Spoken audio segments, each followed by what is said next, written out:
Rieccoci, primo si te pares, appuntamento mercoledì, gruppo TV7, siamo in diretta sulla pagina Facebook, cerco di essere rapido anche nella nostra autopubblicità perché la tematica è una tematica scottante. Stavo parlando che, riepiloghiamo per chi si fosse messo in ascolto, che a Padova il sindacato fa una richiesta alla regione di 400 infermieri.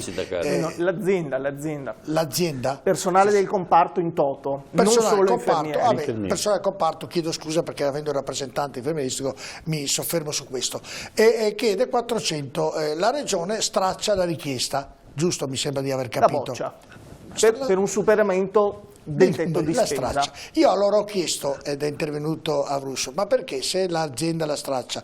Perché non ha la possibilità economica di sopperire a questa richiesta oppure perché la straccia? È solo un aspetto economico oppure c'è un altro aspetto che voi me lo spiegate? Perché? C'è un passaggio prima da fare. C'è un passaggio economico e burocratico. Allora, facciamo... se noi abbiamo visto col Covid che la politica dei tetti di spesa in sanità fino adesso è stata fallimentare, tant'è che ha portato a quello che ha portato nell'evidenza. E attenzione, che io vorrei dire un'altra cosa, noi stiamo parlando di soldi, che è giusto e sacrosanto, però i sistemi hanno tenuto perché medici e infermieri vengono gratificati dal loro lavoro, nel senso che... Dottore, su questo siamo d'accordo, non c'è tant'è che il fatto di disamorarsi di questi lavori significa il mancato riconoscimento sociale. Su questo sono d'accordo, perché poi è un altro ragionamento però che questa è parte. Però se noi ci siamo detti fino a mezz'ora fa, ce lo siamo detti e se lo sono detti anche loro, che il problema sono stati i tetti di spesa, il blocco delle assunzioni, conseguente fatto degli stipendi fermi e tutto il resto, bene. Non si può tornare alla politica dei tetti di spesa. Bisogna dire che da questo momento, e attenzione un attimo a una cosa, e non si possono spendere 7 miliardi di PNRR dentro muri e non sul personale. Perfetto, Gregori, ritorniamo a lei. Allora, io ritorno alla domanda perché il dottor Crisalami fa ragionamenti a grande, ovviamente sotto un aspetto complesso. Io voglio dare una cosa semplice. Ci sono queste 400 persone, la regione straccia. Dice di no. Perché dice di no? Perché non ha i soldi? Per quale motivo? Oppure perché i soldi li destina ad altre spese? O meglio, può destinarli ad altre spese. Allora è un problema anche burocratico. Cioè il tetto di spesa è stato imposto dalle leggi finanziarie, quindi anche la Regione Veneto, come le altre regioni d'Italia, deve adeguarsi. Deve adeguarsi a questo. Ma il paradosso è che adeguandoci a un sistema burocratico di riduzione di spesa che si è rivelato fallimentare, poi voglio dire 10 anni, 12 anni dopo, noi stiamo finanziando un sistema privato, perché se le 400 assunzioni diciamo no per un motivo burocratico e non di spesa, perché non possiamo superare quella spesa, metti che i soldi ce li avremmo anche, ma ci è impedito di spenderli così, posso metterli sui beni e servizi. La Regione ti dice: io ti boccio la proposta dei 400, ma sappi che ti posso mettere delle risorse finanziarie che tu puoi spendere in beni e servizi, tra cui dentro le cooperative che assumono medici e infermieri. È un paradosso? Bene. Questo è un paradosso. E tutto questo sindacato delle varie componenti infermieristiche? Allora, noi siamo partiti in battaglia sui tetti di spesa da sempre, ma nessuno ci ha mai ascoltato sui tetti di spesa. I vostri iscritti vengono da voi e vi dicono: oh, è così o stiamo a casa? Cioè, cosa vi dicono? Perché se domani mattina gli infermieri si fermano, dico gli infermieri o i medici ovviamente, diventa un guaio incredibile, però potrebbe far sì che il problema magari inizialmente potrebbe essere risolto, ed è l'ultima ovviamente decisione da prendere, ma altrimenti che decisione prendete? Che andate nei giornali, nelle trasmissioni, nelle riunioni regionali, nazionali a dire le solite cose? Sono passati 2 anni dal Covid e non è cambiato nulla. Però direttore, quindi o siete voi che avete, mi scusi, fermo Clisarà, fermo, o siete voi che avete delle lacune, o non siete ascoltati e sbaglia dall'altra parte, allora, però fermo, qualcuno sbaglia. Allora, sì, qualcuno sbaglia. Allora, può essere che la politica del dialogare con la politica sia sbagliata. E quindi? E quindi si fa una politica diversa. Quindi, e allora bisogna incominciare a fare emergere tutto il malessere che c'è nelle corsie. Evidentemente queste persone vanno a portare un disagio sociale della propria professione alla politica. Prima, ma allora la politica ci chiede sempre il dialogo costruttivo. Bene, noi ci abbiamo provato, la prova del 9 sul dialogo costruttivo che non è servito. Ma in questi 2 anni, sotto l'aspetto economico, c'è stato qualche premio nei confronti Allora, ci sono stati dei bonus, voglio dire, ma stiamo parlando in 2 anni per un infermiere in terapia intensiva 1.200 euro in 2 anni. Un caffè al giorno, neanche un caffè. Quindi ci hanno dato un caffè al giorno e basta. Erano quelle risorse che potevano, ma ripeto, qua la situazione, al di là delle retribuzioni, è pesante sotto il profilo del fatto che le persone sono stanche di fare questo lavoro e vanno fuori perché il servizio privato ti offre una qualità di vita migliore. Lavori dal lunedì al venerdì, ti scegli quando lavorare. Può essere che la politica italiana vada verso la sanità a pagamento come tutte le altre nazioni? Ci stiamo arrivando. Cioè, se tu non togli il tetto di spesa del personale delle strutture pubbliche e destini milioni di euro per beni e servizi in cui dentro c'è il cavallo di Troia delle cooperative che ti porta il personale, è chiaro che la stiamo privatizzando. Lei mi dirà di stare buono, ma le voglio solo sottolineare. Dico solo di fare interventi brevi. No, sarà mezzo minuto. La possibilità di accreditare ad esterni i servizi di assistenza territoriale, quindi stiamo parlando dell'assistenza sanitaria di base, è scritto a pagina 96-97 del piano sociosanitario della Regione Veneto del 2018. Bene, per cui nessuno parla di volontà, ma che si aprano delle possibilità, è vero. Quindi, e voglio tornare un attimo alla sua affermazione. Se io ho un gioiello di famiglia, oppure ho una Ferrari, me la curo perché non si arrugginisca, non devo aspettare che la Ferrari cura. Chiedere a medici ed infermieri di fare, come ha detto perfettamente prima Gianpietro Aguscio, di fare sciopero, di fare manifestazioni con tutto il rispetto come i metalmeccanici, bene, significa non aver capito l'anima di questi operatori, perché il mio sciopero non significa perché per una giornata come i ferrotranvieri vanno tutti a piedi e amen. Il mio sciopero significa andare ad incidere in modo importante sulla vita della gente, per cui quando decido di farlo è un livello di esasperazione tale e non è neanche, e c'è anche la possibilità che i colleghi, per senso di responsabilità nei confronti dei loro pazienti, non lo fanno. Ma non perché non sono convinti, quindi bisogna, è la politica che dovrebbe avere questa sensibilità. Va bene, dottor Agusci, in virtù di quello che sta dicendo anche Crisarà, bisognerebbe che il governo mettesse in campo una programmazione a lungo termine per riqualificare un po' il sistema di formazione sanitario, secondo lei. Bisogna dire, vabbè, governo, bisogna che cambiamo un attimino e fare un ragionamento ben diverso per fare una formazione sanitaria corretta, per coprire tutto quello che c'è da coprire. Da dove bisogna partire per rimediare a quello che voi state discutendo in maniera ovviamente di varie competenze? Di per sé sarebbe un discorso anche banale, semplice, ma effettivamente essendo mancata la volontà politica, allora tutto diventa complicato e mi spiego bene. Rendere attrattivo l'ospedale.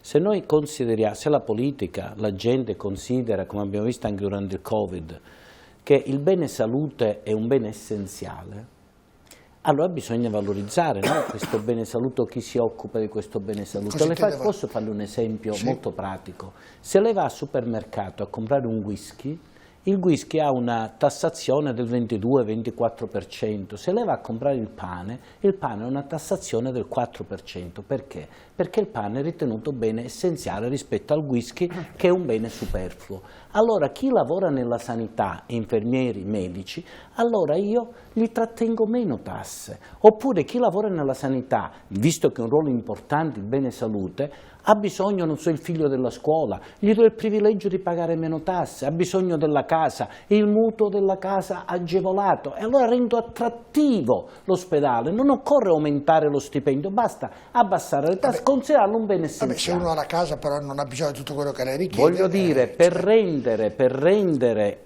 attrattivo io devo cercare che la gente, il ruolo sia importante. Non tutti hanno queste esigenze, non tutti hanno queste esigenze, c'è chi le avrà, c'è chi non le ha. È un esempio il mio, però ripeto, io mi chiedo, direttore, 20 anni che i medici e gli infermieri e il personale di Padova è il peggio pagato del Veneto. Sì, guarda, 20 anni, allora io le dico, in questi 20 anni dove è stata la politica padovana? Cioè, come si fa? Eppure noi paghiamo le tasse a pari. Sotto un aspetto sanitario la politica padovana non conta, è la regione che conta sotto l'aspetto sanitario. I politici regionali a Padova, perché la sanità e i politici regionali in questi 20 anni dove sono stati? Regionali, perché è la regione che decide. Guardi che il problema, quando io dico che i medici non fanno sciopero ma vanno via dall'ospedale, la fuga dei medici, ripeto, si riverbera poi sui cittadini. Bene, sono i cittadini che devono alzarsi in piedi e dire alla politica dove siete. Migliorare questo ci vuole, come chiedevo prima nel cappello che ho fatto al dottor Avruscio, una programmazione sotto un aspetto sanitario che arrivi dal governo, che arrivi da Roma, cambiare un attimino le carte in tavola e cercare di organizzare e programmare una sanità diversa da quella che è stata programmata secondo voi sotto un aspetto di studi dal livello universitario, tant'altro, cioè bisogna cambiare qualcosa per sistemarla, oppure semplifico e faccio il ragionamento fatto prima, a tutti sta bene questo perché prima o dopo la sanità sarà come a New York, come in Israele, che tu entri con la carta di credito e paghi tutto. Allora se è questo che vogliono, allora sì, così. Ci stiamo arrivando. Un po' alla volta ci stiamo arrivando. Parlano le carte. Sì. Perché in genere a Venezia non si dice, o a Milano, o a Torino, o a Roma, o a Napoli, non si dice quello che si fa a Roma. Qualche settimana fa la conferenza delle regioni, cioè tutte le regioni d'Italia, anche perché la sanità è in materia concorrente, quindi le regioni non hanno un ruolo secondario dentro queste cose, tutte le regioni d'Italia si sono posti il problema di come rendere attrattiva l'ospedale, soprattutto per i medici e cosa. La risposta è stata sostanzialmente: facciamo contratti privati e in termini libero-professionali. È un documento della conferenza delle regioni. Stiamo arrivando. Però oggi mi piace anche parlare del Veneto, no? Nel senso che mancano 4.500 infermieri, non riusciamo a coprire i posti messi a disposizione dall'università per fare gli infermieri, per fare le specializzazioni dei medici. Allora la Regione si pone una questione di avere una peculiarità rispetto ad altre regioni in Italia? Sì, dovrebbe porsela. Perché? Perché è una professione e una serie di professioni della sanità che sono poco appetibili in questa regione, perché ci sono altre opportunità. Un giovane può decidere bene di fare una laurea in ingegneria in cui avrà una retribuzione a un posto di lavoro sicuro, un altro giovane può fare un istituto tecnico e poi finire lì la sua formazione, perché comunque le aziende vengono prendete fuori dai cancelli. Quindi se la sanità è un fiore all'occhiello della Regione Veneto, per mantenerla tale servono degli investimenti. Altrimenti è chiaro che andremo a finire che a recuperare i professionisti li andremo a recuperare nelle cooperative dove verranno retribuiti meglio, e questo però poi un po' alla volta smontiamo il gioiello di famiglia. Mi sembra Gregori, che in tutto il ragionamento che stiamo facendo è da, diceva prima Avruscio, Cristiano, non ricordo chi, però sicuramente uno di loro due, diceva che da antecedente al Covid la difficoltà sotto un aspetto sanitario, no? Sicuramente. È passato il Covid e non avete fatto nulla per migliorarlo. Lo dico a voi, ma la politica deve fare qualcosa. Io dico a voi sotto un aspetto di andare lì e mettersi un piatto, perché io credo che nelle aziende ci voglia la proprietà e ci vuole un sindacato. Finisco, no, Chisarà, fermo. Chisarà, però mi lasci finire. Lei ritorna Chisarà, questo però coso. mi lasci finire il concetto. I medici di famiglia Chisarà, in questa regione non vengono convocati da anni. Allora, aspetti un attimo, poi vengo da lei, Chisarà, vengo da lei. Perché continua con questa storia della responsabilità nostra. Cioè, io me le assumo pure non ha le capito la responsabilità, responsabilità, non ha capito il concetto. Probabilmente abbiamo comunicato male noi. Esatto, mi sono spiegato male io nel concetto. A me va benissimo questo, vuol dire che dobbiamo cambiare il modo di comunicare e saremmo un po' più aggressivi, vuol dire. No, non dico sotto un aspetto, cioè in questi 2 anni non è cambiato nulla, anzi è peggiorato la situazione e voi state battagliando, immagini, per raggiungere certi obiettivi e per raggiungere una sanità dove i vostri iscritti possono lavorare con serenamente, con le regole dovute, con serenamente. E quindi se ciò non è accaduto io do responsabilità a voi così, perché chiaramente è la politica che è la maggiore responsabile di questo, perché lo capisce benissimo. Io chiedo a voi, per risolvere questo problema c'è una possibilità di risolverlo oppure cosa si fa, caro Crisarà? Perché è un problema, allora, perché ripeto, se non lo risolvete, se domani mattina, faccio un esempio che non succederà, domani mattina tutti i medici e tutti gli infermieri non vanno a lavoro. Sì. Perfetto. Va bene, non risolvono niente.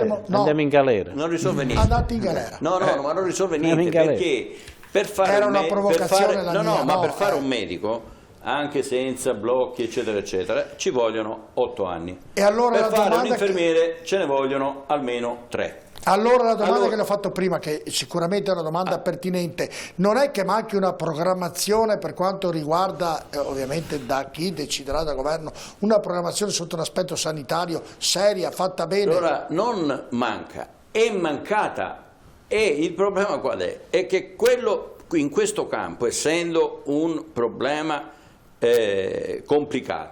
complesso, non è che la soluzione la trovi in mezzo minuto, perché le soluzioni presentate, anche queste trionfalmente a storia qua, adesso che diamo 1200 pazienti ai medici di medicina generale in formazione, però poi va letto al di là del titolo del giornale, di questi famosi 800 medici che entreranno da qua al 2025, allora quasi 200 ne servono solo a Padova. E di questi qua 250 hanno già i pazienti, quindi siamo scesi da 800 a 500. È complessa la cosa, non è facile. Bisogna dire che la politica dà una risposta improvvisata. Allora, sedersi ad un tavolo e confrontarsi sulla possibilità di una riorganizzazione del sistema per questa contingenza. È quello che sto dicendo. Però il problema è che questa cosa pare. Guardi, c'è un passaggio che mi dice non è così scontato che la capacità formativa possa passare da 800 a 3000 unità. Per questo serve costruire un piano di medio e lungo periodo, c'è bisogno di investire, di trovare docenti, formare tutor, accreditare le strutture, avere aule, mense e così via, altrimenti creiamo zombie che vagano per i corridoi, che vagano per ovviamente le corsie dell'ospedale. Quindi... Però io ho il problema in questo momento, ho il problema che devo risolvere, no domani mattina, del sindaco di Agna, visto che ha fatto oggi le cose. Il sindaco di Agna non ha la più pallida idea di quello che sta succedendo e nessuno glielo dice, perché il problema... Cosa c'è a Agna? Ad Agna non hanno medico di famiglia, nessuno, cioè tutto il paese non c'è un medico di famiglia, ed è quello che succederà da qui a 2 anni in buona parte del Veneto. Cioè noi abbiamo non una stima nostra, una stima fatta nel 2016, quindi cioè più che la CGA di Mestre porti i dati in regione e gli dica che nel 2026 ci saranno 1,5 milioni di veneti senza medico di famiglia. Ci stiamo avvicinando. Guardi, io ho un amico medico, adesso non faccio il nome ma magari nel dirlo lo conoscerete, che lavorava al pronto soccorso, si è licenziato al pronto soccorso perché è oberato nei ragionamenti che avete fatto voi, è andato a fare il medico di base. Nel momento che è andato a fare il medico di base ha trovato le difficoltà che sono aumentati i pazienti per tutto il ragionamento che avete fatto voi. Ha detto pensavo di andare via da uno stress, ma quello che non si dice è che molti di questi nuovi inserimenti rinunciano dopo 3 mesi che hanno accettato, se ne vanno. Allora magari Ho la Prego. pubblicità. Lei sa, Crisara, che in questa trasmissione, passata quasi più di un'ora e 20, lei ha preso molto spazio, ma ormai è di casa e quindi riesce anche Ma io mi a allargo- rovinarmi i tempi io sono largo televisivi. fisicamente, Andiamo mi in pubblicità, allargo. rimanete con noi tra poco.